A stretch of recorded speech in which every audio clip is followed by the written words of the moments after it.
ಮಾಡಿಕೆ ಸುಲಭೋಪಾಯದಿಂದಿದಿರಿಟ್ಟು ಬಾಹ್ಯ ಸ್ಥಳಕ್ಕೆ ಕುರುಹಾಗಿ ದಾಯದೋರಿ ಸಮಸ್ತ ಭಕ್ತ ನಿಕಾಯವನು ಪಾವನವ ಮಾಡಿದ ರಾಯ ಪೂರ್ವಾಚಾರ್ಯ ಸಂಗನ ಬಸವ ಶರಣಾರ್ಥಿ. 7ನೇ ಗುಣ ಸಂಘ ಜೀವನ. ಯಾರೇನೇ ಇದ್ದರೂ ಯಾರೇನೇ ಅಲ್ಲಿ ನಾವು ಬದುಕ್ತೀವಿ ಅನ್ನುವಂಗಿಲ್ಲ. ಕಂಚಿನ ಮನೆಯಾದರೂ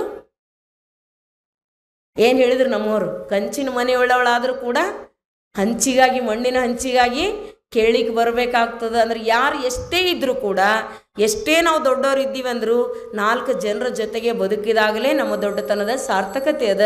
ಇಲ್ಲದಿದ್ದರೆ ಮನುಷ್ಯ ಒಂಟಿಯಾಗಿ ಬದುಕಲಾರ. ಅದಕ್ಕೆ man is the social animal ಅಂತ ಹೇಳ್ತಾರೆ. ಸಂಘ ಜೀವಿ ಅದನೆ, ಸಂಘ ಅವನ ಹುಟ್ಟುಗುಣ ಅದ. ಪ್ರಾಣಿ ಪಶು ಪಕ್ಷಿಗಳು ಕೂಡ ಅದಕ್ಕೇನೆ ಹಿಂಡಾಗಿ ಬದುಕ್ತವೆ. ಇನ್ನೊಂದು ಪ್ರತಿಷ್ಠೆ ಅದ ರೀ, ಅಹಂ.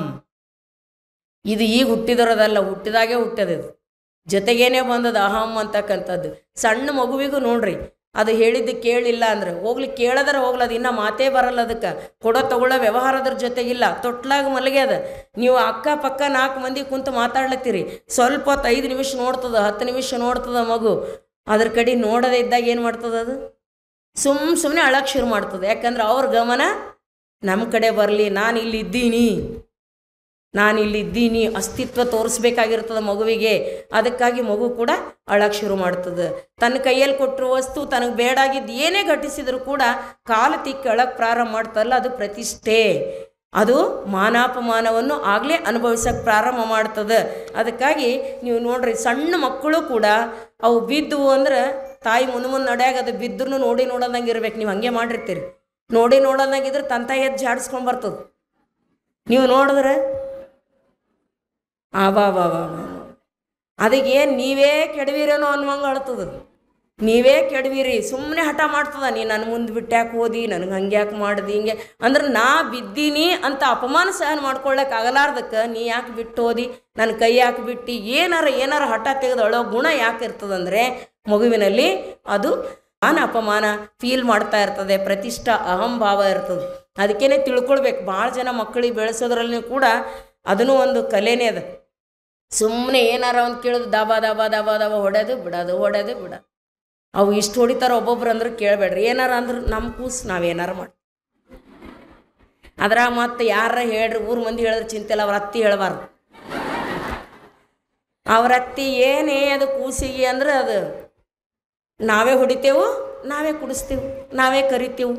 ಹೌದಿಲ್ಲ? ಇದು ನಮ್ಮೊಳಗಿನ ಅಹಂ. ಅದು ಅದರೊಳಗಿನ ಅಹಂ, ಇದು ನಮ್ಮೊಳಗಿನ ಅಹಂ. ಅದಕ್ಕಾಗಿ ಸ್ವಲ್ಪ ಅನುಭವದ ಮಾತು ಬದಲಾವಣೆ ಮಾಡ್ಕೊಳ್ಬೇಕು. ಈ ಗುಣಗಳಲ್ಲಿ ಬದಲಾವಣೆ ತಂದ್ಕೊಳ್ಬೇಕು. ಇನ್ನು ವಿಧೇಯತೆ ಅದ. ತನಗಿಂತಲೂ ಹಿರಿಯರಾದವರಲ್ಲಿ ಒಂದು ವಿಧೇಯತೆ, ವಿನಮ್ರ ಭಾವ, ಇದನ್ನು ಕೂಡ ಹುಟ್ಟುಗುಣನೇ ಅದ. ಇದನ್ನು ಬೆಳೆಸ್ತಕ್ಕಂಥದ್ದು ಭಾಳ ವಾತಾವರಣ ಕಡಿಮೆ ಅದ. ಅದಕ್ಕೆ ಜ್ಞಾನಕ್ಕಾಗಿ, ಹಿರಿಯರಿಗಾಗಿ, ಗುರುಗಳಿಗಾಗಿ, ದೇವರಿಗಾಗಿ ನಾವು ವಿಧೇಯತೆ ಇರಬೇಕು. ಇನ್ನು ಮೊರೆ ಇಡುವಿಕೆ ಒಂದು 10ನೇ ಗುಣ ಅಂದರೆ ಪ್ರೇಯರ್. ತನಗಿಂತಲೂ ದೊಡ್ಡದಾಗಿರ್ತಕ್ಕಂಥ ಶಕ್ತಿಗೆ ಶರಣಾಗತಾಗುವುದು ಕೂಡ ನಮ್ಮ ಒಂದು ಇನ್ಸ್ಟಿಂಕ್ಟ್ ಅದ. ದೇವ್ರ ಅದಾನೋ ಇಲ್ಲೋ ಗೊತ್ತಿಲ್ಲ. ಒಬ್ಬ ತತ್ವಕ್ಕೆ ಮನೋವಿಜ್ಞಾನಿ ಹೇಳ್ತಾನೆ, ದೇವ್ರ ಅದಾನ ಇಲ್ಲ ಅನ್ನೋದು ಗೊತ್ತಿಲ್ಲ, ಆದರೆ ದೇವ್ರ ಅದಾನ ಅಂತ ತಿಳ್ಕೊಂಡು ಯಾರು ಹಣಿಮಣಿತಾರ ಅವರಲ್ಲಿ ಒಂದು ಅಪರಿಮಿತವಾದ ಶಕ್ತಿ ಉದ್ಭವ ಆಗ್ತದೆ. ಅದೇ ನಿಜವಾಗಿ ದೇವ್ರ ಅದಾನ ಅನ್ನೋದಕ್ಕೆ ಸಾಕ್ಷಿ ಅಂತ ಹೇಳ್ತಾರೆ. ನಮ್ಮೊಳಗೊಂದು ಶಕ್ತಿ ಹುಟ್ಟುತ್ತದೆ. ದೇವರ ಅದಾನ ಅಂತ ಕೈ ಮುಗಿದಿವಿ ಅಂದ್ರೆ ಒಳಗೊಂದು ಸಮಾಧಾನ ಹುಟ್ಟುತ್ತದಲ್ಲ. ಇದು ಮೊರೆ ಇಡುವಿಕೆ ನಮ್ಮ ಹುಟ್ಟುಗುಣ ಅದ. ಹುಟ್ಟುಗುಣ ಆವಾಗ ತೃಪ್ತಿ ಆಗ್ತದೆ. ಇಲ್ಲದಿದ್ದರೆ ಅಹಂ ಹೆಚ್ಚಿಗೆ ಪ್ರಾರಂಭ ಮಾಡ್ತದೆ. ಅದಕ್ಕೇನೆ ಪ್ರತಿ ಸಲವೂ ಎಲ್ಲದರಲ್ಲೂ ಮೊರೆ ಇಡ್ತೀವಿ ನಾವು. ಪ್ರತಿಯೊಬ್ಬರಿಗೂ ಕೂಡ ನಮ್ಮಲ್ಲಿ ಇಲ್ಲದ ವಸ್ತುವಿಗಾಗಿ ಮೊರೆ ಇಡ್ತೀವಿ, ಇಲ್ಲದ ವಸ್ತುಗಳಿಗಾಗಿ ದೇವರಿಗಾಗಿನೂ ಮೊರೆ ಇಡ್ತೀವಿ, ಗುರುಗಳಿಗಾಗಿ ಮೊರೆ ಇಡ್ತೀವಿ, ಗೆಳೆಯರಿಗೆ ಮೊರೆ ಇಡ್ತೀವಿ, ನಮಗಿಂತ ದೊಡ್ಡವರಿಗೆಲ್ಲರಿಗೂ ಮೊರೆ ಇಡ್ತೀವಿ. ಇನ್ನೊಂದದ ಭಾಳ ಅಪಾಯಕಾರಿ 11ನೇದು ಯಾವುದಂದ್ರೆ ಕೋಪ. ಇವೆಲ್ಲ ನಾನು ಹೇಳುವಾಗ ನೀವು ಒಂದು ವಿಚಾರ ಮಾಡ್ರಿ, ಇವು ಇಲ್ಲದೆ ಇರ್ತಕ್ಕಂಥ ವ್ಯಕ್ತಿಗಳು ಜಗತ್ತಿನಾಗ ಯಾರೂ ಇಲ್ಲ. ಯಾರು ತೋರಿಸ್ತದೆ, ಯಾರ್ದು ತೋರಿಸಂಗಿಲ್ಲ, ಆದ್ರೆ ಇದ್ದೇ ಇರ್ತದೆ. ಎಲ್ಲರಿಗೂ ಇರಲೇಬೇಕು. ಯಾಕೆ ಹುಟ್ಟದಾಗೆ ತೊಗೊಂಡು ಬಂದಿದ್ದವೆ, ಮಾಂಸ ಚರ್ಮಗಳಂಗೆ ತೊಗೊಂಡು ಬಂದೀವಿ ನಾವಿದು. ಕೋಪ, ಸಿಟ್ಟು, ತನ್ನ ಇಷ್ಟಾರ್ಥ ನೆರವೇರದೇ ಇದ್ದಾಗ ಸಹಜವಾಗಿ ಮನುಷ್ಯ ಕೋಪಿಷ್ಟನಾಗ್ತಾನೆ. ತನ್ನ ಆಸೆ ಆಕಾಂಕ್ಷೆಗಳಿಗೆ ಯಾವ್ದು ಅಡ್ಡಿ ಆಗ್ತದೋ ಅದರ ಮೇಲೆ ಸಿಟ್ಟು ಬರ್ತದೆ. ಇನ್ನು 12ನೇದು ರಚನಾ ಶಕ್ತಿ. ತನಗೆ ದೊರೆಯದೇ ಇರ್ತಕ್ಕಂಥ ವಸ್ತುವನ್ನು ಹೇಗಾದರೂ ಮಾಡಿ ದೊರಕಿಸ್ಕೊಳ್ತಕ್ಕಂಥ ಉಪಾಯ. ಇದನ್ನು ಕೂಡ ಮನುಷ್ಯನೊಳಗೇನೆ ಅದಕ್ಕೇನೆ ಪ್ರತಿಯೊಂದು ನೋಡ್ತೀವಿ ನಾವು, ಎಲ್ಲದರಲ್ಲಿ ಒಂದು ಉಪಾಯ ಮನುಷ್ಯ ಹುಡುಕ್ತಾನ. ಪ್ರಾಣಿಗಳು ಕೂಡ ಉಪಾಯಗಳು ಹುಡುಕ್ತವ. ಇನ್ನೊಂದದ ಸಂಗ್ರಹ ಬುದ್ಧಿ. ಇದೇ ನಮಗೆ ಭಾಳ ಹೈರಾಣ ಮಾಡ. ಯಾವುದದ? ಸಂಗ್ರಹ ಬುದ್ಧಿ. ಸಣ್ಣ ಮಕ್ಕಳಿಂದನೇ ನೀವು ನೋಡ್ರಿ, ನೀವೆಲ್ಲ ಭಾಳ ಚಂದ ಭಾರಿ ಭಾರಿ ಭಾರಿ ಪುಸ್ತಕ ಸ್ಕೂಲ್ ಬ್ಯಾಗ್ ತಂದು ಕೊಡ್ತೀರ ಅವ್ರಿಗೆ ಎಲ್ಲಿ ಎಷ್ಟೋ ಕಾಸ್ಟ್ಲಿ ಪೆನ್ನು ಗಿನ್ನು ಎಲ್ಲ ತಂದು ಚಲೋ ಚಲೋ ಸಾಮಾನು ಒಳಗೆ ಕೊಡ್ತೀರಿ. ಆದರೂ ಅವು ಪಕ್ಕದವ್ರದ್ದು ಏನಾರ ಒಂದು ಸಣ್ಣ ಒಂದು ರಬ್ಬರ್ ಇದ್ರೂ ನಾವು ತೊಗೊಂಡು ಒಳಗಿಡ್ತಾವೆ. ನಿಮ್ಮ ಮನೆಗೆ ಏನಾರು ಹರ್ಕು ಮುರ್ಕು ಬಿದ್ದೋಗಿದ್ದಿರ್ತಾವಲ್ಲ, ನೀವು ನೋಡ್ರಿ ಸ್ಕೂಲ್ ಮಕ್ಕಳು ಬ್ಯಾಗ್ ಚೆಕ್ ಮಾಡಿರಿ, ಅದರೊಳಗೆ ಏನಿರ್ತಾವ? ಮುರಿದೋಗಿಂದ ಕಡ್ಡಿಯಾರ ಇರ್ತದೆ, ಒಂದು ಬಿದ್ದಿಂದಾರ ಇರ್ತದೆ, ಏನಾರ ಒಂದು ಸಣ್ಣ ಪುಟ್ಟ ಕೌಡಿ ಅಂತ ಸಾಮಾನುಗಳು ಇದ್ದೇ ಇರ್ತವೆ. ನಾವು ಎಷ್ಟು ಶ್ರೀಮಂತರಿದ್ದೀವಿ, ನಿನಗೆ ಇವೆಲ್ಲ ಅಲ್ಲ, ಅದು ಹುಟ್ಟುಗುಣನೇ. ಅದು ಸಂಗ್ರಹ ಬುದ್ಧಿ ಏನದ? ಇದು ಹುಟ್ಟುಗುಣ ಅದ. ಅದೇ ಹುಟ್ಟುಗುಣ ದೊಡ್ಡದಾಗೀಗ ಬೇಕಾಗಿದ್ದಿರಲಿ ಬ್ಯಾಡಾಗಿದ್ದಿರಲಿ.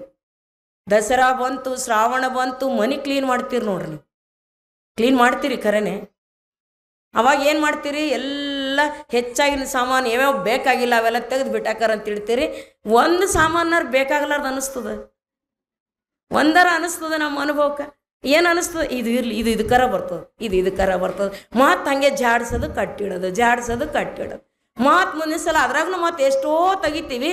ಈಗಿಟ್ಟು ಸಾಮಾನು ಮುಂದೆ ಕೊಳತೋಯ್ತವ, ಆವಾಗ ತೆಗೆದು ಬಿಡ್ತೀವಿ. ಬೇಕಾಗ್ಯದ ಬ್ಯಾಡಾಗ್ಯದನಲ್ದ, ಇದು ನಮ್ಮ ಇನ್ಸ್ಟಿಂಕ್ಟ್ ಅದ, ಹುಟ್ಟು ಗುಣ ಅದ ನಮ್ಮಲ್ಲಿ. ಸಂಗ್ರಹ ಬುದ್ಧಿ ಅದ. ಎಷ್ಟೊಂದು ನಾವು ಸದಾ ಕಾಲ ಸಂಗ್ರಹ ಮಾಡ್ತಾ ಇರ್ತೀವಿ. ಮಕ್ಕಳ ರೂಮು, ಮಕ್ಕಳ ಬ್ಯಾಗು ಅವ್ರದ್ದು ಗೋದಾಮ್ ಇದ್ದಂಗೆ, ನಮ್ಮದು ಮನೆ ನಮಗೆ ಗೋದಾಮ್ ಇದ್ದಂಗೆ. ಅದಕ್ಕೆ ಈ ಸಂಗ್ರಹ ಬುದ್ಧಿ ಇವತ್ತಿನ ಎಲ್ಲ ಅನಾಚಾರಗಳಿಗೆ, ಎಲ್ಲ ಭ್ರಷ್ಟತೆಗೆ ಕಾರಣ ಆಗಿದ್ದಂದ್ರೆ ಸಂಗ್ರಹ ಬುದ್ಧಿ. ಉಣ್ಣೋದು, ಉಡೋದು, ಇಡೋದು, ತೆಗೆಯೋದು, ಇದು ಯಾವುದು ನಮಗೆ ಹಾಳು ಮಾಡಿಲ್ಲ. ಹಾಳು ಮಾಡೋದು ಯಾವುದದ? ಸಂಗ್ರಹ ಬುದ್ಧಿನೇ ಅದ. ಅದಕ್ಕಾಗಿ ತಲೆಮಾರಿನವರೆಗೆ ಇದು ಎಷ್ಟು ಪ್ರಬಲ ಅದ ಅಂದ್ರೆ, ನಮ್ಮ ಜೀವನ ಕಟ್ಟೆ ಸಂಗ್ರಹ ಮಾಡ್ಕೋಬೇಕಂದ್ರೂ ಭಾಳ ಚೆಂದಿತ್ತು, ಎಲ್ಲರೂ ಸುಖಿಯಾಗಿರ್ತಿದ್ರು. ಆದರೆ ನಮ್ಮ ಜೀವನಕ್ಕಷ್ಟೇ ಅಲ್ಲ, ನಮ್ಮ ಮುಂದಿನ ಪೀಳಿಗೆಗೆ, ಅವ್ರ ಮುಂದಿನ ಪೀಳಿಗೆಗೆ, ಅವ್ರ ಮುಂದಿನ ಪೀಳಿಗೆ ನಾವೇ ಜವಾಬ್ದಾರಿ ತಗೋತೀವಿ. ಒಂದು 4-5 ತಲೆಮಾರಾದರೂ ತಲಾಂತರದವರೆಗೆ ಕುಂತು ಊಟ ಮಾಡಬೇಕವರು. ಅಂತಹ ಒಂದು ಗಳಿಕೆ ಸಂಗ್ರಹ ನಮ್ಮಲ್ಲದ. ಅಂಥ ಗಳಿಕೆಯ ಸಂಗ್ರಹ ಬುದ್ಧಿನೇ ನಮ್ಮ ನಿಜಕ್ಕೂ ಹಾಳು ಮಾಡ್ತದೆ. ಮತ್ತು ಇದು ಒಬ್ಬೊಬ್ಬರಲ್ಲಿ ಇದು ಬೆಳೆದ ನಂತರನೂ ಇದು ಹೋಗೋದೇ ಇಲ್ಲ. ನನಗೆ ಮೊನ್ನೆ ಯಾರೋ ಹೇಳ್ತಿದ್ರು, ಇಲ್ಲಿ ಈ ಒಂದು ಸಾರಿ ಸೆಂಟ್ರದೊಳಗೆ ಹೋಗಿ ಭಾಳ ಒಳ್ಳೆ ಮನೆತನದ ಹೆಣ್ಮಗಳು ಹೋಗಿ ಸೀರೆ ನೋಡ್ತಾ ನೋಡ್ತಾ ನೋಡ್ತಾ ನೋಡ್ತಾ ವ್ಯಾನಿಟಿ ಬ್ಯಾಗ್ನ 2 ಸೀರೆ ಇಟ್ಕೊಂಡ್ಬಿಟ್ಟ. ಪಾಪ ಅವ್ರು ಬಂದು ನನಗೆ ಹೇಳಿದ್ರು, ಏನು ಮಾಡೋದಕ್ಕೋರೆ, ಭಾಳ ಒಳ್ಳೆ ಮನೆ ತಂದಕ್ಕೆ. ಆಕೆಗೆ ಹೇಳಿದ್ರಂತ, ನೀವು ಭಾಳ ಒಳ್ಳೆ ಮನೆ ತಂದಕ್ಕೆ ಕಾಣಿಸ್ತವ, ಆದ್ರೆ ನಿನ್ನ ಬ್ಯಾಗ್ ನಂಗೆ ಸೀರೆ ಯಾವತ್ತು ತಕ್ಕೊಡು ಅಂದ್ರೆ ಇಲ್ಲ ಇಲ್ಲ ಅಂತ ಸಾಧಿಸಿದಳು. ಆದರೂ ಕೂಡ ಮತ್ತೆ ನಾವು ಮರ್ಯಾದೆಯಿಂದನೇ ತೆಗೆದು ಅವ್ರಿಗೆ ಕಳಿಸಿ, ಭಾಳ ದೊಡ್ಡವ್ರ ಮನೆಗಿನ ಹೆಣ್ಮಗಳಿದ್ದಳು ಅಂತ ಹೇಳಿದ್ರು. ಅಂದರೆ ಯಾಕೆ ಹಂಗೆ ಮಾಡಿರಬೇಕು ಅಂತ ಅನ್ನೋದು ನೋಡಿದ್ರೆ, ಇದು ಒಬ್ಬ ಅನುಭವಿ ಬರೀತಾರೆ, ಒಬ್ಬ ನ್ಯಾಯಾಧೀಶನ ಹೆಂಡತಿ ಹತ್ರ ಈ ಇನ್ಸ್ಟಿಂಕ್ಟ್ ಇಷ್ಟೊಂದು ಸ್ಟ್ರಾಂಗ್ ಇತ್ತು ಅಂತ ಕೇಳಿದ್ರೆ, ಆಕೆ ಯಾವುದೇ ಅಂಗಡಿಗೆ ಹೋಗಲಿ ಅದರಿಂದ ಖರೀದಿ ಮಾಡೋದೊಂದು ಇಟ್ಕೊಂಡು ಬರೋದು 4, ಒಂದು ಖರೀದಿ ಮಾಡೋದು 4 ಇಟ್ಕೊಂಡು ಬರೋದು ಮಾಡ್ತಿದ್ದಳು. ನ್ಯಾಯಾಧೀಶರಿಗೆ ಇದು ಗೊತ್ತಾಯಿತು, ಹೆಂಗೆ ಶಿಕ್ಷೆ ಕೊಡ್ಬೇಕು ಈಕಿಗಿನ. ಕೊನೆಗೆ ಏನು ಮಾಡಿದ್ರು, ಒಬ್ಬ ಪ್ಯೂನು ಕಳಿಸ್ತಿದ್ರಂತ ಆಕಿನ ಜೊತೆಗೆ. ಅವ್ರು ನೀನು ನೋಡ್ತಾ ಇರೋ, ಬರೀ ಅಬ್ಸರ್ವ್ ಮಾಡೋದು, ಆಕಿ ಏನೇನು ತಗೋತಾಳ ಅದ್ರದ್ದೆಲ್ಲ ರೇಟ್ ಕೊಟ್ಟು ಬಾ ಅಂತ. ಒಳಗೆ ಏನೇನು ಇಟ್ಕೋತಾಳಲ್ಲ ಅದು ಒಳಗೆ ಇಟ್ಕೊಂಡಿದ್ರೆಲ್ಲ ರೇಟ್ ಕೊಟ್ಟು ಬಾ ಅಂತ ಆಕೆ ನಿಂದೆ ಕಳಿಸ್ತಿದ್ರಂತ ಪಾಪ ಅವರು. ಹಿಂಗೆ ಎಷ್ಟೋ ಜನರ ಹತ್ರ ನಾವು ನೋಡ್ತೀವಿ. ಐಸೆನ್ಹೋವರ್ ಅಮೇರಿಕದ ರಾಷ್ಟ್ರಾಧ್ಯಕ್ಷ, ಅವನು ಹೆಂಡ್ತಿ ಮೇಮಿ, ಆಕೆಗೆ ಹಿಂಗೆ ಚಟ ಇತ್ತು ಅಂದ್ರೆ ಯಾವುದೇ 5 ಸ್ಟಾರ್ ಹೋಟೆಲ್ದಾಗ ಹೋದಳು ಅಂದ್ರೆ ಅಲ್ಲೆಲ್ಲ ತೊಗೊಂಬರ್ತೀವಿ. ಆ ಬೆಳ್ಳಿ ಚಮಚ ಗಿಮ್ಚ ಎಲ್ಲ ಹಾಕ್ಕೊಂಡು ಬರೋಕೆ ತನ್ನ ಗೌನೊಳಗೆ. ಆಮೇಲೆ ಒಂದು ಸಲ ಏನೈತಿ, ಎಲ್ಲರೂ ಊಟಕ್ಕೆ ಕುಂತಾರೆ, ಲೇಡೀಸ್ ಕ್ಲಬ್ಬಿನ ಜನ ಎಲ್ಲ ಬಂದು ಕುಂತಾರೆ. ಕತ್ಲಾಗ್ಯದ, ಆಕಿ ತಾನೇ ಕೀಲಿ ಹಾಕ್ತಿಳು ತೆಗಿತಿಳು. ಎಷ್ಟು ಜನ ಇದ್ರೂ ನಂಬಿಕೆ ಇರಲಿಲ್ಲ. ಆವಾಗ ಹಿಂಗೆ ಕುಂತು ಊಟಕ್ಕೆ ಕುಂತಾರೆ ಡಿನ್ನರ್ದೊಳಗೆ ರಾತ್ರಿ. ಆವಾಗ ಒಂದು ಸಾರು ಚೆಲ್ಲಿಬಿಡ್ತು ಟೇಬಲ್ ಕ್ಲಾತ್ ಮೇಲೆ. ತಾನೇ ಎದ್ದು ಹೋದಳು, ಕರೆಂಟ್ ಹೋಗಿತ್ತು, ತಾನೇ ಎದ್ದು ಹೋಗಿ ಅಲ್ಮಾರಿದೊಳಗಿಂದು ಟೇಬಲ್ ಕ್ಲಾತ್ ತಂದು ಹಾಸಿದಳು. ಆಮೇಲೆ ಎಲ್ಲರೂ ನೋಡಿ ಆ ಹೆಣ್ಮಕ್ಳೆಲ್ಲ ನಗಕ್ಕೆ ಶುರು ಮಾಡಿದ್ರಂತ. ಯಾಕಂದ್ರೆ ಅಮೇರಿಕದೊಂದು ಪ್ರಸಿದ್ಧ ಹೋಟೆಲ್ನ ಪ್ರಿಂಟ್ ಇತ್ತು ಅದ್ರ ಮೇಲೆ. ಅಂದ್ರೇನು, ತೊಗೊಂಡು ಬಂದಿಳು, ಯಾವಾಗ ಹೋದು ತೊಗೊಂಡು ಬಂದು ಒಳಗೆ ಇಟ್ಟುಳಿಗೆ ಎಲ್ಲರೂ ಬಂದ್ರಂತ ಹಾಕಿದ್ರೆ ಎಲ್ಲರೂ ಮುಸಿ ನಗಕ್ಕೆ ಶುರು ಮಾಡಿದ್ರಂತ. ಇದು ಏನಕ್ಕೆ ಕಡಿಮದ ಅಂತಲ್ಲ ಆಕೆಗೆ. ಹೋದ್ಸಲನೇ ನೀವು ನೋಡ್ರಿ, ವಿಮಾನದೊಳಗೊಬ್ಬ ಮೊಬೈಲ್ ಕದ್ದು ಬಿಟ್ಟ, CC ಕ್ಯಾಮ್ರಾ ಅದನ್ನು ಹಿಡಿದು ಬಿಡ್ತು, ಸೆರೆ ಹಿಡಿತು. ಯಾಕೆ ಹಿಂಗ ಅಂತ ಕೇಳಿದ್ರೆ ನನಗೆ ಗೊತ್ತಿಲ್ಲ ಅಂತ ನಾವು. ಹಂಗೆ ಒಬ್ಬೊಬ್ರು ಅದರಿಂದ ಹೊರಗೆ ಬಂದಿರಂಗಿಲ್ಲ. ಸಾವಿರಾರು ರೂಪಾಯಿ ಕೋಟಿಯ ಮಾಲಕ ಅವನು, ಆದ್ರೆ ಎಷ್ಟೋ ಸಾವಿರದೊಂದು ಮೊಬೈಲ್ ಕದ್ದು ಬಿಟ್ಟಿದ್ದ. ಅದಕ್ಕಿಂತಹ ಗುಣಗಳಿಂದ ಸ್ವಲ್ಪ ನಾವು ಎಚ್ಚರ ಇರಬೇಕು. ಸಂಗ್ರಹ ಬುದ್ಧಿ ಗುಣ ಏನದಲ್ಲ, ಇದು ನಮಗೆ ಆ ಕಡೆ ಹೆಚ್ಚಿನ ಹುಸಿಗೆ, ಭ್ರಷ್ಟಾಚಾರಕ್ಕೆ, ಅನಾಚಾರಕ್ಕೆ ಕರೆದುಕೊಂಡು ಹೋಗ್ತದೆ. ಇನ್ನು ಹಾಸ್ಯ ಅಂತಕ್ಕಂಥದ್ದಲ್ಲ, ಇದೂ ಪ್ರತಿಯೊಬ್ಬರಲ್ಲಿನೂ ಅದ. ಕೆಲವರು ಭಾಳ ಗತ್ತಿನಿಂದ ಗಾಂಭೀರ್ಯತೆಯಿಂದ ನಗು ಬಂದರೂ ನಗಲಾರ್ದಂಗೆ ಇರಬೇಕಂತ ಪ್ರಮಾಣ ಮಾಡಿದವ್ರಂಗೆ ಇರ್ತಾರೆ. ಆದ್ರೆ ಹಂಗೆ ಮಾಡೋಕೆ ಹೋಗಬೇಡ್ರಿ, ಅದು ನಿಮ್ಮ ಹುಟ್ಟುಗುಣ. ಅದು ನಗಬೇಕು. ನಗದಾಗೆ ನಕ್ಕಾಗೆ ನಾವು ರಿಲ್ಯಾಕ್ಸ್ ಆಗಿಬಿಡ್ತೀವಿ. ನಗಲಾರ್ದಂಗೆ ನಗೋದೇ ಇರೋದೇ ಒಂದು ಭಾಳ ದೊಡ್ಡದು. ಅದೇನ್ರಿ ನಗೋದು ಅಂತ ಕೆಲವರು ನಗೋದನ್ನು ಒಂದು ಭಾಳ ದೊಡ್ಡ ಅಪಚಾರ ಅನ್ನುವಂಗೆ ಇರ್ತಾರೆ. ಅದು ನಕ್ಕರು ಕೂಡ ಭಾಳ ಲೆಕ್ಕ ಹಾಕಿ ನಗಬೇಕು. 4 ಹಲ್ಲು ಕಾಣಿಸ್ಬೇಕಾ, 6 ಹಲ್ಲು ಕಾಣಿಸ್ಬೇಕಾ, 4 ಕಾಣಿಸ್ಬೇಕಾ, ಕಲ್ಲಂತ ನಗಬೇಕಾ, ಶಬ್ದ ಮಾಡಿ ನಗಬೇಕಾ, ಇಷ್ಟು ಲೆಕ್ಕ ಹಾಕಿದ್ರಾಗ ಹಣಿ ಗಂಟೆ ಬಿದ್ದಿರ್ತಾವೆ. ನಗಲ್ಲ ಮನುಷ್ಯ. ನಗು ಹಾಸ್ಯದಿಂದ ಎಷ್ಟೇ ಗಂಭೀರವಾದ ಮನುಷ್ಯ ಅದಾನಂದ್ರೂ ಕೂಡ ಅವನಿಗೂ ಹಾಸ್ಯ ಬೇಕೇ ಆಗ್ತದೆ. ಅದಕ್ಕೆ ಗುರು ಬಸವಣ್ಣರು ಸುಮ್ಮಾನ ಹಮ್ಮು ಬಿಮ್ಮಾಗಿರಲೇ ಕಯ್ಯ, ನಗುವುದು ನುಡಿಯುವುದು ಶಿವಶರಣರನ್ನು ಸರಸ ಸಮ್ಮೇಳನವಾಗಿಪ್ಪುದಯ್ಯ ಶರಣರೊಡನೆ ಅಂತಾರೆ. ಇಟ್ಟೇ ಜರ ತಿಳಿದವ್ರ ಜೊತೆಗಿರ್ಬೇಕು. ನಗದನು ಇಲ್ಲವ್ರ ಜೊತೆ ಇದ್ರೆ ಜಗಳ ತೊಗೊಂಡು ಬಂದಾಗ ಆಗ್ತದೆ. ಅದಕ್ಕಾಗಿ ಈ ಹುಟ್ಟುಗುಣ, ಮದುವೆನೂ ಕೂಡ ಒಂದು ಹುಟ್ಟುಗುಣ. ಯಾವುದಂದರೆ ಕಾಮತೃಪ್ತಿಗಾಗಿ ಹುಟ್ಟುಕೊಂಡಿರ್ತಕ್ಕಂಥದ್ದು. ಹುಟ್ಟುಗುಣಗಳಲ್ಲಿ ಬದುಕ್ತಕ್ಕಂಥವನು ಮನುಷ್ಯ. ಪಶು ಆದರೆ ಕಲಿತ ಗುಣಗಳಲ್ಲಿ ಬದುಕ್ತಕ್ಕಂಥವನು ಮಾನವ. ದೈವಿ ಗುಣಗಳಲ್ಲಿ ಬದುಕ್ತಕ್ಕಂಥವನು ಶರಣ. ಇವು 3ರಲ್ಲಿ ನಾವು ಯಾವುದಾಗಬೇಕು? ಆರಿಸ್ಕೊಳ್ಬೇಕು. ನಾವು ಬದಲಾಯಿಸ್ಕೊಳ್ಬೇಕು. ಯಾವಾಗಲೂ ಗುಣಗಳ ಬದಲಾಯಿಸಿಕೊಳ್ಳದೆ ಹೋದಿವಿ ಅಂತ ಕೇಳಿದ್ರೆ ಜೀವನದಲ್ಲಿ ನಾವೆಂದು ಸುಖಿಗಳಾಗೋದಿಲ್ಲ. ಅದಕ್ಕಾಗಿ ಈ ಗುಣ ಬದಲಾಯಿಸ್ಕೊಳ್ಬೇಕು. ಮದುವೆಯೂ ಕೂಡ ಕಾಮತೃಪ್ತಿಗಾಗಿ ಇರೋದ್ರಿಂದ ಈ ಎಲ್ಲ ಹುಟ್ಟು ಗುಣಗಳನ್ನು ಕೂಡ ಶರಣರು ಹೆಂಗೆ ಬಳಸಿದ್ರು ಅಂದರೆ ಅದಕ್ಕೆ ಸಬ್ಲಿಮೇಷನ್ ಅಂತಾರು, ಉದಾತ್ತೀಕರಣ. ಚನ್ನಬಸವಣ್ಣವರ ಪ್ರಸಿದ್ಧ ವಚನ ನಿಮ್ಗೆ ಗೊತ್ತದ. ಕಾಮ ಬೇಡ, ಕ್ರೋಧ ಬೇಡ, ಲೋಭ ಬೇಡ, ಮೋಹ ಬೇಡ ಅಂತ ಹೇಳಿದ್ರು. ಮತ್ತೆ ಕಾಮ ಬೇಕು, ಮೋಹ ಬೇಕು, ಲೋಭ ಬೇಕು ಅಂತ ಹೇಳಿದ್ರು. ಬೇಕೆಂಬುದಕ್ಕೆ ಯಾವ ಗುಣ, ಬೇಡೆಂಬುದಕ್ಕೆ ಯಾವ ಗುಣ ಅಂತೇಳಿ ಹೇಳ್ತಾರೆ. ಕಾಮ ಬೇಕು ಲಿಂಗದಲ್ಲಿ, ಕ್ರೋಧ ಬೇಕು ಕರ್ಣಗಳಲ್ಲಿ, ಕ್ರೋಧ ಬೇಡ ಶರಣರಲ್ಲಿ, ಕಾಮ ಬೇಡ ಪರಸ್ತ್ರೀಯರಲ್ಲಿ. ಹೀಗೆ ಈ ಗುಣಗಳೆಲ್ಲ ನಾವು ಉದಾತ್ತೀಕರಣಕ್ಕೆ ಬೆಳೆಸ್ಕೊಂಡು ಪರಿವರ್ತನೆ ಮಾಡಿಕೊಂಡು ನಾವು ಬೆಳಿಬೇಕು. ಹೀಗೆ ಬೆಳೀತಾ ಇರ್ತಕ್ಕಂಥದ್ದೇ ನಿಜವಾಗಿಯೂ ಹುಟ್ಟು ಗುಣಗಳಲ್ಲಿ ಬದುಕದೆ ಕಲಿತ ಗುಣಗಳಲ್ಲಿ ಬದುಕಬೇಕು. ಹುಟ್ಟು ಗುಣದಲ್ಲಿ ಬದುಕಿದ್ರೆ ನೀವು ಒಮ್ಮೊಮ್ಮೆ ಬೈತಿರ್ತೀರಿ ನೋಡ್ರಿ. ಏನಂತ ಬೈತೀರಿ? ದನ ಇದ್ದೆ. ದನ ಇದ್ದೆ ಅಂದ್ರೆ ಏನು? ಹುಟ್ಟು ಗುಣದವನೇ ಇದ್ದೀನ ಅಂತ. ದನ ಇದ್ದೆ ಅನ್ನೋ ಅರ್ಥ ಅದೇ. ನಮ್ಗೆ ಗೊತ್ತಿಲ್ಲದೇ ತತ್ವಜ್ಞಾನ ಮಾತಾಡ್ತಿರ್ತೀವಿ ನಾವು ಭಾಳ ಸಲ. ದನ ಇದ್ದೆ ಅನ್ನುವ ಶಬ್ದದ ಪೂರ್ಣ ಅರ್ಥ ಅಂದರೆ ಇನ್ನೂ ಹುಟ್ಟು ಗುಣದಾಗೆ ಬದುಕ್ತಾ ಇದ್ದೀನಿ ಮಗನೇ, ಕಲಿತು ಗುಣಗಳಲ್ಲಿ ಬದುಕು ಅಂತ. ಅದಕ್ಕೆ ಈ ಮದುವೆ ಅಂತಕ್ಕಂಥದ್ದು ಕೂಡ ಈ ಮನುಷ್ಯನ ತೃಪ್ತಿಗಾಗಿ ಹುಟ್ಕೊಂಡಿರ್ತಕ್ಕಂಥದ್ದು. ಇನ್ನು ನೀವು ನೋಡ್ರಿ, ಮದುವೆ ಅನ್ನೋ ಶಬ್ದ ಹುಟ್ಟಿರೋದು ನೋಡಿದ್ರೆ ನಾವು ನೋಡ್ತೀವಿ, ಈ ಭಾಳ ಹಾರಾಡ್ತಿದ್ದ ಹುಡುಗ ನಿಂತಲ್ಲಿ ನಿಂದಿರ್ತಿದ್ದಿಲ್ಲ, ಮನೆಗೆ ಬರ್ತಿದ್ದಿಲ್ಲ, ಒಳ್ಳೆ ಗುಣ ಕಲಿತಿದ್ದಿಲ್ಲ ಅಂದ್ರೆ ಏನಂತೀರವ್ರಿಗೆ? ಇವನಿಗೊಂದು ಗಂಟು ಹಾಕಿಬಿಡ್ಬೇಕು, ಇವನಿಗೊಂದು ಮದುವೆ ಮಾಡಿಬಿಡ್ಬೇಕು. ಮದುವೆ ಮಾಡೋದಂದ್ರೆ ಏನು ಅರ್ಥ? ಅದರದ್ದು ಇಂಗಿತ ಅರ್ಥ ಅಂದರೆ ಇವನಿಗೊಂದು ಜವಾಬ್ದಾರಿ ಕೊಡಬೇಕು. ಮದುವೆ ಅಂದರೆ ಅದು ಜವಾಬ್ದಾರಿ. ಅದು ಕಾಮ ಜವಾಬ್ದಾರಿ ಅಲ್ಲ, ಕಾಮ ಹೊಣೆಗಾರಿಕೆ ಅಲ್ಲ. ಕಾಮತೃಪ್ತಿ ಎಲ್ಲಾದ್ರೂ ಆಗ್ಬೋದು, ಅದ್ರ ಹೊಣೆಗಾರಿಕೆ ಇರಬೇಕಲ್ಲ. ಆ ಕಾಮತೃಪ್ತಿಯೊಂದಿಗೆ ಹೊಣೆಗಾರಿಕೆ ಸೇರಿಕೊಂಡು ಮದುವೆ ಅನ್ನುವ ವ್ಯವಸ್ಥೆ ಹುಟ್ಟುಕೊಂಡಿತು. ಇನ್ನು ಭಾಳ ಜನ ಹುಡುಗರಿಬ್ಬರು ಮದುವೆ ಜಗಳ ಆಡ್ತಿದ್ರು ಅಂದ್ರೆ ಏನು ಹೇಳ್ತಾರೆ? ನೀ ನಮ್ಮ ಮನೆ ಕಡೆ ಬಾ, ನಮ್ಮವು ಹೇಳಿ ಮರ್ತೋಗಿರೇ ನಾವೆಲ್ಲ. ಅವೆಲ್ಲ ಇಟ್ಕೋಬೇಕಿದ್ರೇ ಸುಖ ಅದ ಮನುಷ್ಯನಿಗೆ, ಖುಷಿ ಆಗ್ತದೆ. ಇವೆಲ್ಲ ದೊಡ್ಡ ದೊಡ್ಡ ಮಾತು ಎಷ್ಟಾರ ಕಲೀಲಿ, ಇವು ಸಣ್ಣ ಸಣ್ಣ ನೋಡ್ರಿ ಭಾಳ ಖುಷಿ ಕೊಡ್ತವೆ. ನಮ್ಮ ಮನೆ ಕಡೆ ಬಾ, ನೀನು ಮದುವೆ ಮಾಡಿಸ್ತೆ ಅಂತ. ಫುಕಾಟ್ ಫಂಕ್ಷನ್ ಹಾಲಿಲ್ಲ, ನೆಂಡಸ್ತ ನೋಡೋದಿಲ್ಲ, ನಮ್ಮ ಮೌನ ಕಡೆಯಿಂದ ನಿನಗೆ ಮದುವೆ ಮಾಡಿಸ್ತೇನೆ. ಮದುವೆ ಮಾಡಿಸೋದಂದ್ರೆ ನೀನು ಫಜೀತಿ ಮಾಡ್ತೀನಿ ಅಂತ. ಹಂಗಂದ್ರೆ ಮದುವೆ ಅಂದ್ರೆ ಏನು? ಹೌದಲ್ಲ? ಅದಕ್ಕೆ ಸಾಕ್ರೆಟೀಸ್ ಕೇಳಕ್ಕೆ ಹೋದನಂತ ಹುಡುಗ, ಮದುವೆ ಆಗಲೇ ಹೆಂಗೆ ಹೇಳ್ರಿ ನಿಮ್ಮ ಅನುಭವ ಅಂತ. ಸಾಕ್ರೆಟೀಸ್ ಹೇಳ್ತಾನೆ, ಖಂಡಿತವಾಗೂ ಆಗು ಅಂದವ. ಖಂಡಿತವಾಗಿಯೂ ಮದುವೆ ಆಗು. ಒಳ್ಳೆ ಹೆಂಡತಿ ಸಿಕ್ಕರೆ ಸುಖಿ ಆಗ್ತಿ, ಕೆಟ್ಟ ಹೆಂಡತಿ ಸಿಕ್ಕರೆ ನನ್ನಂಗೆ ಫಿಲಾಸಫರ್ ಐತಿ ಅಂದ, ತತ್ವಜ್ಞಾನಿ ಐತಿ. ಸಾಕ್ರೆಟೀಸ್ನ ಹೆಂಡತಿ ಜಾಂತಿಪೆಗೆ ಹೇಳ್ತಿದ್ರು, ಅಕ್ಕಿಗೆ ಅಮೆಜಾನ್ ಅಂತ ಕರಿತಿದ್ರಂತ. ಅಮೆಜಾನ್ ಅಂದ್ರೆ ಜಗತ್ತಿನಲ್ಲೇ ಭಾಳ ಸ್ಪೀಡಾಗಿ ರಭಸವಾಗಿ ಹರಿಯುವ ನದಿ ಅದು.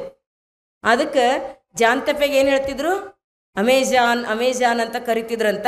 ಹಂಗೆ ನನ್ನಂತ ಹೆಂಡತಿ ಸಿಕ್ಕರೆ ಖಂಡಿತವಾಗಿಯೂ ಮತ್ತೆ ನಿನಗೇನು ಸುಖನೇ ಆಗ್ತದೆ, ಯಾಕಂದ್ರೆ ನಿಜ ಜೀವನಕ್ಕೆ ಬರ್ತಿ ಅನ್ನೋ ಮಾತು. ಓವಿಡ್ ಅಂತಕ್ಕಂಥ ಒಬ್ಬ ತತ್ವಜ್ಞಾನಿ ಹೇಳ್ತಾನೆ, ಮದುವೆ ಅಂದರೆ ಏನಂದರೆ ಜಗಳ ಮತ್ತು ಮನಸ್ತಾಪಗಳು ವಿವಾಹಿತರು ಪರಸ್ಪರ ಪಡೆದುಕೊಳ್ಳುವ ಉಡುಗೊರೆಗಳು ಅಂತ. ಮೊದಲಿಗೆ ಉಂಗುರ ಕೊಟ್ಕೊಳ್ಳೋದು, ಸರ ಕೊಟ್ಕೊಳ್ಳೋದು, ಇವೆಲ್ಲ ನಡೀತಾವೆ ಮೊದಲು ಒಂದು 4-5 ವರ್ಷ. ಆಮೇಲೆ ಪೂರ್ವ ಪಶ್ಚಿಮ, ಉತ್ತರ ದಕ್ಷಿಣ, ಹಿಂಗೆ ದಿಕ್ಕುಗಳೆಲ್ಲ ವಿರುದ್ಧ ಆಗಕ್ಕೆ ಶುರು ಆಯ್ತಾವೆ. ಅದಕ್ಕೆ ಜಗಳ ಮತ್ತು ಮನಸ್ತಾಪಗಳು. ಏತಿ ಅಂದ್ರೆ ಪ್ರೇತಿ, ನಾವು ಅಂದ್ರೆ ಅವರೊಂದು ಹಿಂಗೆ ಶುರು ಆಗ್ತಾವಂತೀವಿ. ಅವನ ಅನುಭವ ಇದೆ, ಇದು ಕೋವಿಡ್ ಅನ್ನೋನ ಅನುಭವ ಎಲ್ಲರ ಅನುಭವ ಹಂಗೆ ಆಗಿರ್ಲಿಕ್ಕಿಲ್ಲ. ಅದಕ್ಕಾಗಿ ಹೇಳ್ತಾನೆ, ಪ್ರೇಮಿಗಳು ಮದುವೆ ಆದಾಗ ಗಿಫ್ಟ್ ತಗೋತಾರೆ, ಆದರೆ ಮದುವೆ ಆದ ಕೆಲವು ವರ್ಷಗಳ ನಂತರ ಜಗಳನೇ ಗಿಫ್ಟ್ ಆಗಿರ್ತದೆ. ಇನ್ನು ಗ್ರೀಕ್ದು ಒಂದು ಕತೆ ಹೇಳ್ತದೆ, ಭಾಳ ಕೆಟ್ಟದಾಗಿ ಮದುವೆಯನ್ನು ಕಂಡಿರ್ತಕ್ಕಂಥ ಅನುಭವ ಅವ್ರದ್ದು. ಮನುಷ್ಯರು ಹಂಬಲಿಸುವ ಅತೀ ಕೆಟ್ಟ ಆಸೆ ಅಂದ್ರೆ ಮದುವೆ ಅಂತ. ನೀವಂತೀರಿ ಇವೆಲ್ಲ ಹೇಳಿದ್ರೆ ಏನು ಮಾಡ್ಯಾರ ಈಗ ಏನು ಮಾಡಬೇಡ್ರಿ, ಮುಂದೆ ಶರಣರು ಹೇಳ್ತಾರೆ. ಜರ್ಮನ್ ಗಾದೆ ಹೇಳ್ತಾರೆ, ವಿವಾಹಕ್ಕೆ ಮೊದಲು ಗಂಡಸು ನವಿಲಿನಂತೆ ಅಂತ. ವಿವಾಹದ ನಿಶ್ಚಯವಾದಾಗ ಸಿಂಹದಂತೆ, ವಿವಾಹವಾದ ನಂತರ ಹೇಳ್ತೀರ, ನಾ ಹೇಳತ್ತಿಲ್ಲ ಅವ ಹೇಳತ್ತಾನ, ಕತ್ತೆಯಂತೆ ಅಂತ. ಎಷ್ಟು ಖುಷಿದ ನಗಲತ್ತೀರಿ ನೀವು. ಅವ್ರ ಪಾಪ ಒಬ್ರು ನಗಲಾಗ್ಯಾರ, ಇದೇನಾಯ್ತು ಅಂತ. ಅದಕ್ಕೇನೆ ಕೇಳಿದ್ರಂತ ಯಾರೋ ಹೆಣ್ಮಕ್ಳು ವಯಸ್ಸು ಕೇಳಬಾರ್ದು, ಗಂಡು ಮಕ್ಳು ಸಂಬಳ ಕೇಳಬಾರ್ದು ಅಂತಾರಲ್ಲ. ಯಾಕೆ ಕೇಳಬಾರ್ದು ಅಂತ ಸುಳ್ಳು ಹೇಳ್ತಾರಂತಲ್ಲ, ನಿಜ ಹೇಳಿದ್ರು ಕೂಡ ಪಾಪ ಅಂತಾರಂತ. ನೀವು ಹೆಣ್ಮಕ್ಳಿಗೆ ವಯಸ್ಸು ಕೇಳಿದ್ರೆ ಆಕೆ ತನ್ನಗಾಗಿ ಬದುಕಿದ್ದು ಭಾಳ ಕಡಿಮೆ ಅವಧಿ. ಗಂಡನಿಗಾಗಿ, ಅತ್ತೆಗಾಗಿ, ಮಾವನಿಗಾಗಿ, ಮಕ್ಕಳಿಗಾಗಿ, ಅವರಿಗಾಗಿ, ಇವರಿಗಾಗಿನೇ ಬದುಕೇಳಾಕಿನ ವಯಸ್ಸಿನಾಗ ಆಕಿಗಾಗಿ ಬದುಕಿಲಾಕಿರ್ಕೆ ಆಕಿನ ವಯಸ್ಸು ಎಲ್ಲದ ಅಂತ ಕೇಳ್ತೀರಿ ಅಂತಾರು. ಇನ್ನು ಇವ್ರು ಸಂಬಳ ಕೇಳಬಾರ್ದು. ಯಾಕೆ? ಇದು ಅವರಿಗಾಗಿ ಎಲ್ಲದದು, ಹೆಂಡತಿಗಾಗಿ, ಮಕ್ಕಳಿಗಾಗಿ, ಬಂದವರಿಗಾಗಿ, ಹೋದವ್ರಿಗಾಗಿ. ಪಾಪ ಅವ್ರದ್ದು ಬ್ಯಾಲೆನ್ಸ್ ನೋಡಿದ್ರೆ ಅವ್ರ ಖರ್ಚು ಏಟದ. ತಂದು ಕೊಟ್ಟ ಮೇಲೆ ಎಷ್ಟೋ ₹1000 ನಿಮ್ಮ ಕೈಯಾಗ ಕೊಟ್ಟು ₹100 ಕಿಸೆಟ್ ನೋಡತ್ತಾರ, ಅದನ್ನು ಕೊಟ್ರು. ಹೌದಿಲ್ಲ? ಅದು ಭಾಳ ಕಠಿಣ. ಅವರಿಗಾಗಿ ಅಂತಕ್ಕಂಥ ಸಂಬಳ ಇಲ್ಲ, ಅದಕ್ಕಾಗಿ ಕೇಳಬೇಡ ಅಂತ ಹೇಳ್ತಾನೆ. ಮದುವೆ ಅನ್ನೋದೊಂದು ಇಂಥ ಒಂದು ಕುತೂಹಲಿತ ಪ್ರದೇಶ ಅದ ಅಂದರೆ, ಇದೊಂದು ಪಂಜರ ಅದ. ಒಳಗಿರೋ ಹಕ್ಕಿಗಳು ಹೊರಗೆ ಹೋಗ್ಬೇಕಂತ ಹಂಬಲಿಸ್ತಾವಂತ, ಹೊರಗಿರೋ ಹಕ್ಕಿಗಳು ಒಳಗೆ ನೋಡೋರು ಏನು ಮಜಾ ಅದನೋ ಅಂತ ಅನ್ನಿಸ್ತದಿಲ್ಲ. ಈಗ ನೀವು ನೋಡ್ಬೇಕಾರ ಮದುವೆ ಆದವ್ರು ಎಲ್ಲರೂ ನಮ್ಮ ಮುಂದೆ ಬಂದು ಒಂದು ವರ್ಷದಾಗ 10 ಮಂದಿಯಾರ ಅಂಥವ್ರು ಇರ್ತಾರೆ, ನಮ್ಮ ಮೊದಲೇ ತಿಳಿದಿಲ್ಲಕ್ಕೋರೆ. ಈಗ ಯಾರಿಗಾರ ಅಕ್ಕೋ ಅವ್ರಿಗೆ ತಿಳಿದಿಲ್ಲ ಅಂತ ನೀವಾರ ತಿಳ್ಕೋರಿ ಅಂದ್ರೆ ನಾವಿನ್ನ ಏನು ನೋಡಿಲ್ಲಕ್ಕೋರೆ ಅಂತ. ನಾವಿನ್ನ ಏನು ನೋಡಿಲ್ಲ, ನಮಗೆ ಹೆಂಗದ ಅನ್ನೋದು ನಮ್ಗೆ ಹೆಂಗೆ ಗೊತ್ತಾಗ್ತದೆ. ಅದಕ್ಕಾಗಿ ಹೊರಗಿನ ಪಕ್ಷಿಗಳು ಹೊರಗೆ ಬರ್ಬೇಕಂತವ, ಒಳಗೆ ಹೋಗ್ಬೇಕಂತವ, ಒಳಗಿನ ಪಕ್ಷಿಗಳು ಹೊರಗೆ ಹೋಗ್ಬೇಕಂತವ. ಅದಕ್ಕಾಗಿ ಇದು ಭಾಳ ವಿಚಿತ್ರ ಮದುವೆ ಅಂತಕ್ಕಂಥದ್ದೊಂದು ಪಂಜರ ಇದ್ದಂಗೆ. ಅದಕ್ಕೆ ಹೇಳ್ತಾರೆ, ಮದುವೆ ಆಗದೇ ಇದ್ರು ಒಂದು ಫಜೀತಿ ಅದ, ಆದ್ರೆ ಒಂದು ಫಜೀತಿ ಅದ. ಮದುವೆ ಆಗದೇ ಇರೋ ಹುಡುಗ ಕೇಳ್ರಿ, ಮನೆಗೆ ಯಾವಾಗ ಬಂದ್ರೆ ಯಾರು ಕೇಳೋರಿಲ್ಲ, ಉಂಡೆ ಅನ್ನೋರಿಲ್ಲ, ಉಟ್ಟೆ ಅನ್ನೋರಿಲ್ಲ, ಪ್ಯಾಂಟ್ ಶರ್ಟ್ ಚಲೋ ಕಾಣಿಸ್ತದ ಅಂತ ಅನ್ನೋರಿಲ್ಲ. ಹೌದಿಲ್ಲ? ಇಷ್ಟೊತ್ತನ ಎಲ್ಲಿ ಉಂಡಪ್ಪ, ಉಂಡೆ ಇಲ್ಲ, ಯಾಕೋ ಮುಖ ಬಾಡದ ಅಂತ ಒಬ್ರು ಕೇಳೋರಿಲ್ಲ ಅಂತಾನೆ. ಮದುವೆ ಆದವ್ರು ಕೇಳ್ರಿ, ಅವ್ರಂತಾರೆ ಕುಂತಲ್ಲಿ ಕೂಡುಬಿಡೋಳು, ಗಳಿಗೆ ತಡ ಮಾಡೋ ಹೋಗ್ಬಿಡೋಳು. ಎಲ್ಲಿಗೆ ಹೋದ್ರಿ, ಎಲ್ಲಿ ಕುಂತ್ರಿ, ಏನು ಉಂಡ್ರಿ, ಉಂಡಿದೆ ಅಂದ್ರೆ ಏನು ಉಂಡ್ರಿ, ಎಲ್ಲರೂ ಕೂಡು ಯಾರ್ಯಾರು ಕುಂತು ಉಂಡ್ರಿ, ಬಿಲ್ ಯಾರು ಕೊಟ್ರು, ಅಯ್ಯೋಯ್ಯೋಯ್ಯೋ ಇದೊಂದು ಕಥೆನೇ ಅದ. ಇದು ಆದ್ರೆ ಒಂದು ಫಜೀತಿ ಅದ, ಆಗದೆ ಇದ್ರೆ ಇನ್ನೊಂದು ಫಜೀತಿ ಅದ. ಅದು ಹೆಂಗದ ಮದುವೆಯ ಅನುಭವ ಅಂತ ಕೇಳಿದ್ರೆ, ಇದು ಗೊಂಗಡಿ ಇದ್ದಂಗ್ರಿ. ಗೊಂಗಡಿ ಅಂದ್ರೆ ಕಂಬಳಿ, ನಮ್ಮ ಕಡೆ ಗೊಂಗಡಿನೇ ಅಂತೀವಲ್ಲ ನಾವು, ಕಂಬಳಿ. ಅದು ಚಂದ ಹಚ್ಕೋರಿ, ತುಂಬ ದಹಿ ಆಗಲ್ಲ ಶುರು ಆಯ್ತು. ಪೂರಾ ದಹಿ ಆಯ್ತು ಅಂತ ತೆಗೆದಾಕ್ರಿ, ಚಳಿ ಆಯ್ತು. ಇದೇ ಮದುವೆ ಅಂದ್ರೆ ಬಿಡಕ್ಕೂ ಬರಲ್ಲ, ಹಿಡಿಯಕ್ಕೂ ಬರಲ್ಲ. ಅದಕ್ಕಾಗಿ ಇದು 6 ಜನ ಅಂದರು ಆನೆಯನ್ನು ಕಂಡಂತೆ ಅವರವರ ಅನುಭವ, ಕಹಿ ಅನುಭವ ಆದವ್ರು ಕಹಿ ಹೇಳ್ಯಾರ, ಸಿಹಿ ಅನುಭವ ಆದವರು ಸಿಹಿ ಹೇಳ್ಯಾರ. ಆದರೆ ಗಾಂಧೀಜಿ ಒಂದು ಸತ್ಯವಾದ ಮಾತನ್ನು ಹೇಳ್ತಾರೆ, ಸಂಸಾರ ಎನ್ನುವುದೊಂದು ವೃಕ್ಷ ಅದ, ಪ್ರಪಂಚ ಅನ್ನೋದೊಂದು ಹೊಲ ಅದ, ಅದಕ್ಕೆ ವಿವಾಹ ಮದುವೆ ಅನ್ನೋದೊಂದು ಹಗ್ಗ ಅದ, ವ್ಯಕ್ತಿ ಅನ್ನೋದೊಂದು ಪಶು ಅದ. ಇದು ಇಟೇ ಹೊಲದಾಗ ಮೇಯ್ಬೇಕು ಅಂತೇಳಿ ಇದಕ್ಕೆ ಕಟ್ಟಿರಲ್ಪಟ್ಟ ಒಂದು ಹಗ್ಗ ವಿವಾಹ ಬಂಧನ ಅದ. ಅತ್ತ ಇತ್ತ ಚಿತ್ತ ಹರಿಬಾರ್ದು ಅಂತ ಅದಕ್ಕೊಂದು ಪ್ರದೇಶ ಫಿಕ್ಸ್ ಮಾಡಿಕೊಟ್ಟಿರ್ತಕ್ಕಂಥ, ಹೊಲ ಕೊಟ್ಟು ಕಟ್ಟಿರ್ತಕ್ಕಂಥದ್ದೇ, ಗೂಟಕ್ಕೆ ಕಟ್ಟಿರ್ತಕ್ಕಂಥದ್ದೇ ಮದುವೆ ಅನ್ನೋದು. ಇನ್ನು ಶರಣರು ಕೇಳಿದ್ರೆ ಹೇಳ್ತಾರವರು, ಸತಿ ಪುರುಷರಿಬ್ಬರು ಪ್ರತಿದೃಷ್ಟಿಯಾಗಿ ಮಾಡಬಲ್ಲಡೆ ಅದೇ ಮಾಟ. ನಿಜವಾಗಿಯೂ ಸಂಸಾರದಲ್ಲಿ ಸುಖ ಇಲ್ಲ ಅಂತಲ್ಲ, ಸುಖ ಅದ. ಆದರೆ ಗಂಡ ಶಿವಲಿಂಗ ದೇವರ ಭಕ್ತ, ಹೆಂಡತಿ ಮಾರಿ ಮಸಣೆ ಭಕ್ತಿ ಆದ್ರೆ ಅಲ್ಲ. ಏನಾಗಬೇಕು? ಸತಿಪತಿ ಏಕೋಭಾವ. ಎರಡು ಕಣ್ಣಿದ್ರು ಒಂದೇ ದೃಶ್ಯ ನೋಡುವಂಗ, ಎರಡು ಕಾಲಿದ್ರು ಒಂದೇ ದಾರಿ ನಡಿವಂಗ, ಇಬ್ಬರು ಗಂಡ ಹೆಂಡತಿ ಎನ್ನುವ ಎರಡು ದೇಹ ಇದ್ರೂ ಕೂಡ ಅವರ ಭಾವಗಳು ಒಂದೇ ಆಗಿರಬೇಕು. ಆವಾಗ ಅದು ಅತ್ಯಂತ ಸುಖಮಯವಾಗಿರ್ತಕ್ಕಂಥ ಜೀವನದ. ಅದಕ್ಕಾಗಿ ಶರಣರು ಬಾಗಿಲು ತೆರೆದು ಬಿಟ್ರು. ಅದಕ್ಕಿಂತಲೂ ಮೊದಲು ಏನು ಭಾವನೆ ಇತ್ತು? ಕೇವಲ ದೇವರನ್ನು ಒಲಿಸ್ಬೇಕಾದ್ರೆ ನಿವೃತ್ತಿ ಮಾರ್ಗ, ಸನ್ಯಾಸಿಯೇ ಆಗಬೇಕು ಅಂತಕ್ಕಂಥದ್ದಿತ್ತಲ್ಲ. ಶರಣರು ಹೇಳಿದ್ರು ಅದನ್ನು ಕಡ್ಡಾಯ ಅಲ್ಲ, ಇದನ್ನು ಕಡ್ಡಾಯ ಅಲ್ಲ. ಭಾಳ ಜನ ತಪ್ಪು ತಿಳ್ಕೊತೀವಿ. ಶರಣರಂದ್ರೆ ಬರೀ ಗೃಹಸ್ಥ ಧರ್ಮಕ್ಕನೇ ಒತ್ತು ಕೊಟ್ಟಾರ ಅಂತ ತಿಳ್ಕೊಳ್ಳೋರು ಕೆಲವರು, ಇನ್ನು ಕೆಲವರು ಸನ್ಯಾಸತ್ವಕ್ಕೆ ಒತ್ತು ಕೊಟ್ಟಾರ ಅಂತಕ್ಕಂಥದ್ದು ಎರಡೂ ಕೂಡ ಗ್ರಹಿಕೆಗಳು ತಪ್ಪದವು. ಗುರು ಬಸವಣ್ಣನವರ ಧರ್ಮದಲ್ಲಿ ನಾವು ನೋಡ್ತೀವಿ, ಅವರವರ ಸಾಮರ್ಥ್ಯಕ್ಕೆ ತಕ್ಕಂತೆ, ನಿಮ್ಮ ಅಭಿಲಾಷೆಗಳಿಗೆ ತಕ್ಕಂತೆ, ನಿಮ್ಮ ಆಸೆ ಆಕಾಂಕ್ಷೆಗಳಿಗೆ ತಕ್ಕಂತೆ ಭಕ್ತನ ಮನ ಹೆಣ್ಣಿನೊಳಗಾದಡೆ ವಿವಾಹವಾಗಿ ಕೂಡುವುದು. ಹೆಣ್ಣು ಅನ್ನು ಮಣ್ಣು ಹೊಂದಲಿಕ್ಕೆ ಬೇಡ ಅಂತವ್ರು ಹೇಳಂಗಿಲ್ಲ.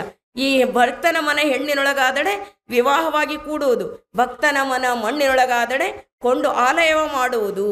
ಕಪಿಲ ಸಿದ್ಧ ಮಲ್ಲಿಕಾರ್ಜುನ ಹೊನ್ನಿನೊಳಗಾದಡೆ ಬಳಲಿ ಗಳಿಸುವುದು ಅಂತ ಹೇಳ್ತಾರೆ. ಹೊನ್ನು ಹೆಣ್ಣು ಮಣ್ಣು ಮೂರನ್ನು ಕೂಡ ಇಟ್ಟುಕೋ, ಆದರೆ ಅದರಲ್ಲಿ ನೀನು ಸ್ವಂತಿಕೆ ಅಂತಕ್ಕಂಥದ್ದು ಕಳ್ಕೊಬೇಡ ಯಾವಾಗಲೂ ಅಂತ ತಿಳ್ಕೊಂಡು ಪ್ರವೃತ್ತಿ ಮಾರ್ಗ ಮತ್ತು ನಿವೃತ್ತಿ ಮಾರ್ಗ ಐಚ್ಛಿಕ ಮಾಡಿದ್ರು. ಕಡ್ಡಾಯ ಯಾವುದೂ ಇರಲಿಲ್ಲ. ಅದಕ್ಕೇನೆ ಕಡ್ಡಾಯ ಇರಲಿಲ್ಲ ಅಂತಾನೆ ನಾವು ನೋಡ್ತೀವಿ ಶರಣ ಧರ್ಮದಲ್ಲಿ ಅನೇಕ ಜನ ಸತಿಪತಿಯರು ಬಂದರು. ಆದ್ರೆ ನಮ್ಮಲ್ಲಿ ಒಂದು ಭಾಳ ಹಗುರಾಗಿ ಮಾತಾಡ್ತಕ್ಕಂಥ ರೂಢಿ ಬಿದ್ದದು ನಮ್ಮಲ್ಲಿ, ಬಸವ ಧರ್ಮೀಯರಿಗೆ ವಿಶೇಷವಾಗಿ. ಏನಂದ್ರೆ ಯಾರು ಹೇಳ್ಯಾರ ನೀವು ಹಂಗೆ ಇರು ಅಂತ ಹೇಳಿಲ್ಲ. ಬಸವಣ್ಣವರೇ ಮದುವೆ ಆಗಿಲ್ಲ, ಮತ್ತು ಇಷ್ಟು ಹಗುರವಾಗಿ ಒಂದು ಬಿಟ್ಟು ಎರಡು ಮದುವೆ ಆಗ್ಯಾರ, ಯಾಕೆ ಮದುವೆ ಆಗಬಾರ್ದು ಅಂತ ಕೇಳೋದು, ಒತ್ತಾಯ ಇರ್ತಕ್ಕಂಥ ಅದೂ ಕೂಡ ಭಾಳ ತಪ್ಪಾಗಿರೋದು. ಸತಿಯೇ ಕಂಡು ಬಸವಣ್ಣನವರ ವೈವಾಹಿಕ ಜೀವನದಂಗ ಒಂದು ಕ್ಷಣವಾದರೂ ಬದುಕಕ್ಕೆ ಸಾಧ್ಯ ಆಗ್ತದೆ ನಮಗೆ? ಸತಿಯೇ ಕಂಡು ವ್ರತಿಯಾದ ಬಸವಣ್ಣ, ವ್ರತಿಯಾಗಿ ಬ್ರಹ್ಮಚಾರಿಯಾದ ಬಸವಣ್ಣ, ಗುಹೇಶ್ವರ ಲಿಂಗದಲ್ಲಿ ಬಾಲ ಬ್ರಹ್ಮಚಾರಿ ಬಸವಣ್ಣನೊಬ್ಬನೇ. ಇಷ್ಟು ಹಗುರಾಗಿ ಮಾತಾಡ್ತೀವಲ್ಲ ಬಸವಣ್ಣವ್ರ ಬಗ್ಗೆ, ಒಂದು ಕ್ಷಣ ಆದರೂ ಅದೆಂತಹ ತ್ಯಾಗ ಬುದ್ಧಿ, ಅದೆಂತಹ ವೈರಾಗ್ಯದ ನಿಲುವು. ಸಂಸಾರದಲ್ಲಿದ್ದುಕೊಂಡು ಎಲ್ಲ ಬಿಡೋದು ಬೇರೆ, ಎಲ್ಲದರೊಳಗೆ ಇದ್ದು ಬಿಟ್ಟಿರೋದಲ್ಲ ಆ ವ್ಯಕ್ತಿತ್ವ ಬಸವಣ್ಣನವರು.